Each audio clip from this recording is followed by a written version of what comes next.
रहमानिर्रहीम। Dear students, आज का जो हमारा टॉपिक है ये है नॉमेनक्लेचर ऑफ बेंजीन। तो जिस तरह हमने इससे पहले जितने भी ऑर्गेनिक कंपाउंड थे, अल्केन, अल्कीन, अल्काइंस, तो उनके नॉमेनक्लेचर जब हम पढ़ते थे तो आप लोगों को मैंने बताया था कि नॉमेनक्लेचर दो किस्म के होते हैं, that is common naming and IUPAC naming system. तो मोस्टली मैंने आप लोगों को पिछले लेक्चर्स में बताया था कि मोस्टली हम जो यूज़ करते हैं दैट इज़ आयोपेक नेमिंग सिस्टम। लेकिन यहाँ पर एक पॉइंट अपने साथ याद रखें कि जो बेंजीन मालिक्यूल है उसकी आयोपेक की तरह आयोपेक नेमिंग के साथ साथ कॉमन नेम जो है वो भी बहुत ज़्यादा इंपॉर्टेंट है और इनको भी आप लोगों ने अपने साथ याद रखना है। ठीक है, तो यहाँ पर इस लेक्चर में मैं आप लोगों को सिर्फ आयोपेक नेमिंग सिस्टम एक्सप्लेन करूँगा। तो आयोपेक नेमिंग सिस्टम की जो स्टेप बाय स्टेप्स है, तो सबसे पहले मैं आप लोगों को एक्सप्लेन करूँगा naming of mono substituted benzene. पिछले लेक्चर में मैंने आप लोगों को बताया था कि सब्स्टिट्यूटेड बेंजीन वो बेंजीन होता है जिसमें बेंजीन के रिंग का एक हाइड्रोजन एटम या कोई दूसरा ग्रुप जो है वो उसको रिप्लेस करे, तो उसको हम सब्स्टिट्यूटेड बेंजीन कहते हैं। मोनो सब्स्टिट्यूटेड बेंजीन कौन से होते हैं? जब एक हाइड्रोजन रिप्लेस हो जाए बेंजीन रिंग में, ये बाकी जितनी भी जगह पर है यहाँ पर हाइड्रोजन मौजूद है, हर एक जगह पर एक एक हाइड्रोजन मौजूद है, लेकिन एक हाइड्रोजन जो है उसको रिप्लेस किया, तो इसको हम कहते हैं मोनो सब्स्टिट्यूटेड बेंजीन, इसको हम कहते हैं। इसका रूल्स क्या है? इसका रूल ये है कि prefixing the name of the substituent to the word benzene, mean benzene के रिंग के साथ जो बेंजीन का नाम है उसके प्रीफिक्स में उस सब्स्टिट्यूट का नाम ऐड कर दें।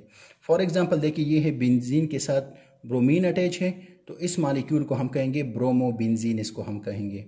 यहाँ पर क्लोरीन अटैच है तो इसको हम क्लोरोबेंजीन कहेंगे। यहाँ पर आयोडीन अटैच है तो इसको हम आयोडोबेंजीन कहेंगे। अच्छा, यहाँ पर अपने साथ एक पॉइंट याद रखें कि ये क्लोरीन, ब्रोमीन, आयोडीन या कोई भी दूसरा एटम वो किसी भी पॉइंट पर अटैच हो जाए तो यहाँ पर पोजीशन में कोई भी डिफरेंस नहीं आएगा। अगर ये आयोडीन यहाँ पर मौजूद हो, यहाँ पर हो, यहाँ पर हो या यहाँ पर हो, किसी भी पॉइंट पर अगर ये बेंजीन के साथ अटैच हो तो ये सारे सेम कंसिडर किए जाएंगे, इसमें कोई भी डिफरेंस नहीं होगा।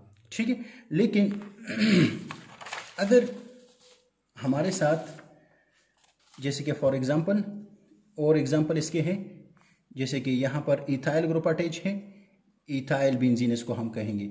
यहाँ पर मिथाइल अटैच है तो इसको हम मिथाइल कहेंगे, लेकिन इसका कॉमन नेम भी है, वो भी इंशाल्लाह हम आगे लेक्चर्स में पढ़ेंगे।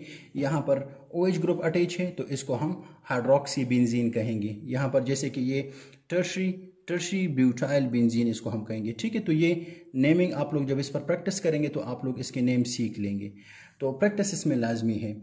अब अगर हमारे पास डाई सब्स्टिट्यूटेड बेंजीन हो तो उसको हम नाम किस तरह देंगे? डाई सब्स्टिट्यूटेड का मतलब है कि टू सब्स्टिट्यूएंट अटैच हो रिंग के साथ। लेकिन यहाँ पर एक पॉइंट याद रखें, ये पॉइंट इंपॉर्टेंट है कि अगर बेंजीन रिंग में एक के बजाय जैसे कि इस तरह यहाँ पर आप लोगों को मैंने बताया कि एक मौजूद है, किसी भी पोजीशन पर मौजूद है, कोई डिफरेंस नहीं है, लेकिन जब दो सब्स्टिट्यूएंट आ जाते हैं तो three position isomers are possible.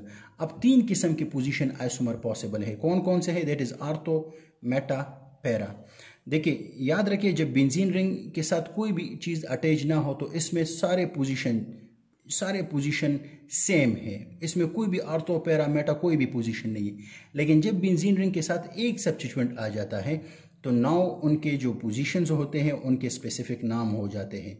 जो पोजीशन जैसे कि देखिए यहाँ पर सब्स्टिट्यूएंट अटैच है x, any element, any group, तो इसके करीब जो पोजीशन है इसको हम आर्थो कहेंगे, इस पोजीशन को हम मेटा, इसको पैरा, इसी तरह इसको मेटा और इसको हम पैरा पोजीशन कहेंगे। ठीक है, तो जब बेंजीन रिंग के साथ टू सब्स्टिट्यूएंट आ जाते हैं तो there are three position isomers are possible, that is ortho, meta और पैरा।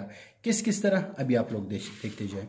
अब देखिए, इस बेंजीन के साथ दो ब्रोमीन अटैच है तो डाई सब्स्टिट्यूटेड बेंजीन है, तो तीन पॉसिबिलिटी है। एक पॉसिबिलिटी ये है कि ये वाला स्ट्रक्चर बन जाए, ये वाला, ये वाला, तो तीन पोजीशन आइसोमर्स हो गए।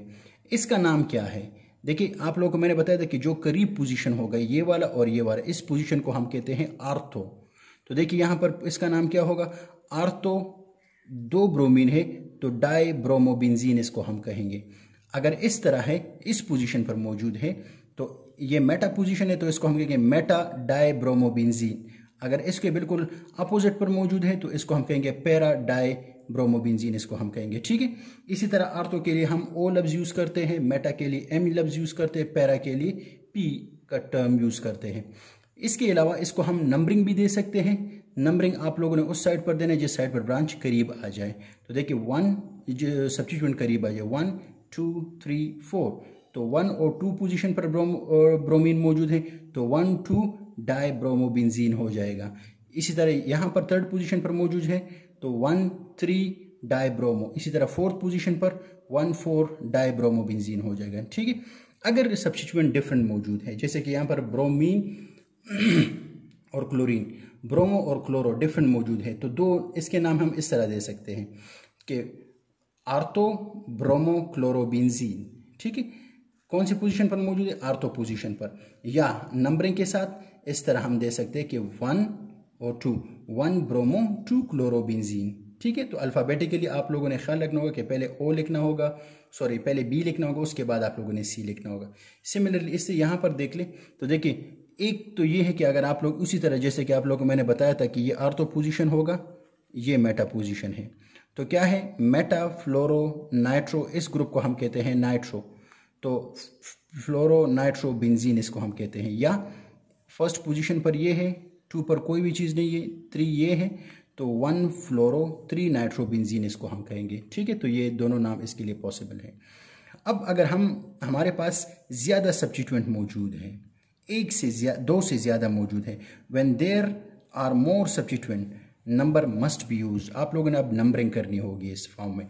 किस तरह नंबरिंग करनी होगी? देखिए इसको 1 2 3 और 4, तो इसका नाम क्या हो जाएगा? 1 2 4 ट्राई, 2 4 ट्राई क्लोरो बेंजीन इसका नाम हो जाएगा, ठीक है। तो अगर इसके अलावा और भी आप लोग प्रैक्टिस करें इन मॉलिक्यूल्स पर, नाम मालूम करें, उसकी स्ट्रक्चर खुद से ड्रा करें और उसके साथ साथ आप लोग इस पर प्रैक्टिस करते जाइए। किसी भी पॉइंट में अगर आप लोगों को कोई मसला है तो आप लोग पूछ सकते हैं, ठीक है। यहाँ तक इतना ही, यह लेक्चर फिर काफ़ी लेंथी हो जाएगा, तो अगर आप लोगों को किसी पॉइंट में मसला है तो आप लोग पूछ सकते हैं। इसके अलावा इंशाल्लाह मैं नेक्स्ट लेक्चर में आप लोगों को कॉमन जो नेमिंग होते हैं बेंजीन रिंग के, वो आप लोगों को मैं एक्सप्लेन करूँगा, ठीक है। चलिए दुआ में याद रखें, नेक्स्ट लेक्चर में मिलते हैं।